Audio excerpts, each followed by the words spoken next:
Coucou tout le monde, j'espère que vous allez bien. Aujourd'hui on se retrouve enfin pour une nouvelle vidéo YouTube. Wouhou! Je vous retrouve pour vous présenter mes coups de cœur 2023. Je sais qu'on est fin janvier 2024, mais après tout, vaut mieux tard que jamais. Je tiens à vous préciser que les livres que je vais vous présenter ne sont pas à mettre dans toutes les mains. Donc s'il vous plaît, faites attention à vous, renseignez-vous un maximum sur les livres que vous lisez parce que ça peut avoir des effets sur vous. S'il vous plaît, si vous avez 13 ans, arrêtez de lire Captive ou bien Too Late. S'il vous plaît, arrêtez, lisez des livres de votre âge. En parlant de Too Late, le premier livre que je vais vous présenter, c'est Too Late de Colleen Hoover.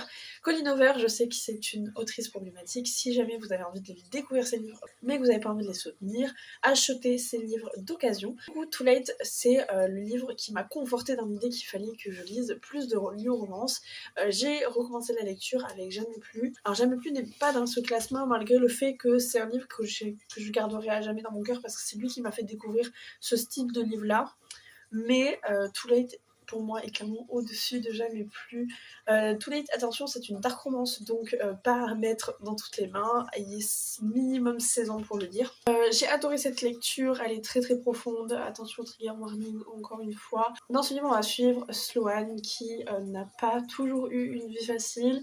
C'est une jeune femme qui vit avec un homme très toxique, mais elle se force à vivre avec lui parce que grâce à lui, elle peut payer les frais médicaux pour son petit frère. Dans ce livre, on va parler de drogue, d'agression, de violence physique, de violence psychologique. Il y a un petit détail dans la vie de Sloane qui va tout changer et la preuve que parfois il suffit juste de demander un petit peu d'aide.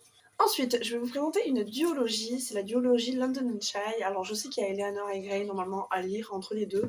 Personnellement, je les ai lus à la suite et ça ne m'a pas dérangé. Du coup, je vais faire le résumé du tome 1, pas du tome 2, sinon, bien évidemment, je vais vous spoil. Alors, dans London and Shy, on va suivre du coup London, le garçon et Shy, la fille. Un petit peu sur un Grumpy Sunshine. C'est un enemies to lover aussi. J'ai adoré cette lecture. C'est un enemies to lover de qualité. London and Shy, ce sont deux personnes qui se détestent depuis qu'ils sont tout petits. Et un jour, pendant une soirée, ils vont décider de faire le pari de savoir qui c'est qui va tomber amoureux de l'autre avant la fin de l'année scolaire. Donc, du coup, voilà, c'est une histoire mignonne et à la fois, faites attention, encore une fois. Dani Sesheri a très très bien abordé le sujet de la dépression dans ce livre. Et on va parler aussi de drogue et d'alcool, donc... Encore une fois, faites attention à vous. Je ne cesserai jamais de le répéter, mais vraiment il est incroyable. Je trouve qu'il apprend tellement de choses et ces personnages sont tellement attachants. Donc je ne peux que vous le recommander. Je ne peux que vous recommander cette duologie. Sachez que je n'ai pas lu encore Eleanor et Gray parce que j'étais beaucoup trop attachée à ces deux personnages-là pour découvrir d'autres personnages qui sont dans le même univers. Mais je vais le lire bientôt. Je le promets. Un autre livre qui est encore un livre de Colleen Hoover, c'est All You're Perfect. Ce livre m'a tellement touchée. On parle ici des couples qui ont du mal à avoir des enfants. On va suivre Graham et Queen pendant leur péripéties parce que du coup ils n'arrivent pas à avoir d'enfants. Donc Queen, tout ce qui est interaction sexuelle et tout, pour elle c'est juste une obsession pour avoir un enfant et pas du tout du plaisir. Donc on va voir leur couple se déchirer, se reconstruire. C'est vraiment un très très beau livre qui en apprend beaucoup. Vraiment, je ne peux que vous le conseiller. Ce livre là, franchement, je pense qu'on peut le lire plutôt que 16 ans. Mais faites attention quand même au trigger warning parce que ça peut être quand même bouleversant pour certaines personnes. Donc du coup, voilà, si vous êtes sensible sur ça, faites attention quand même. Mais ce livre est juste tellement beau, franchement, je l'adore. Ensuite, on va passer à des formats plus grands. J'ai deux brochets à vous présenter et une édition Toc Toc, donc relié. Déjà, je vais vous présenter Un tonton pour te pardonner, vraiment... Grâce à ce livre, j'ai découvert mon regard de mon comble et qu'est-ce que je ne le regrette pas. C'est une dark academia, je pense vraiment que c'est un style qui m'attire vraiment beaucoup parce que j'ai lu celui-là, j'ai adoré la vibe du livre. Et tu vois, dans ce livre-là, on arrive à avoir vraiment une esthétique. Vraiment, j'adore. Dans ce livre, il va avoir une histoire d'amour, mais également une enquête. Et ça, j'ai adoré. J'aimerais tellement trouver plus de livres comme ça. Je pense qu'il y en a, mais n'hésitez pas à me dire en commentaire vos recommandations sur des romances où il y a une enquête dedans. Du coup, dans ce livre, on va suivre Camélia, qui est une jeune avocate, qui va devoir défendre son pire ennemi parce qu'elle va se retrouver en face de Lou. Lou est un garçon qui était meilleur ami avec Rory, et Rory n'était autre que l'harceleur de Camélia. Du coup, on va suivre cette histoire. Elle va découvrir que Lou est accusée d'un meurtre. Du meurtre de Rory, très surprenant. Donc du coup voilà, on va découvrir cette histoire d'amour qui va se faire au fil du temps. J'ai juste adoré le plot twist, l'enquête.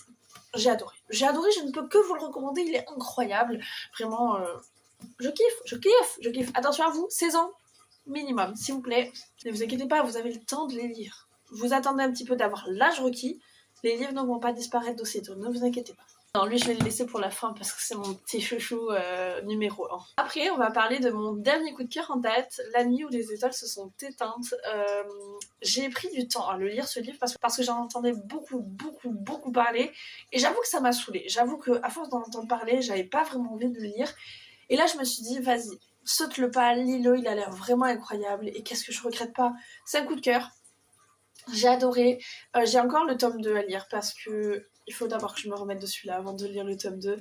Mais vraiment, il est incroyable. Attention à vous, encore une fois, on parle de drogue dans ce livre, de prison, on va parler de sexualité, on parle d'alcool aussi, donc 16 ans minimum pour le lire. Ce livre, on va suivre Finn, qui est un garçon qui doit vivre avec le fait que sa maman est partie en prison, donc du coup, il va faire famille d'accueil à famille d'accueil, jusqu'au jour où il fait tellement de conneries que les familles d'accueil ne vont plus accepter de le recevoir, et il va devoir aller vivre chez son oncle.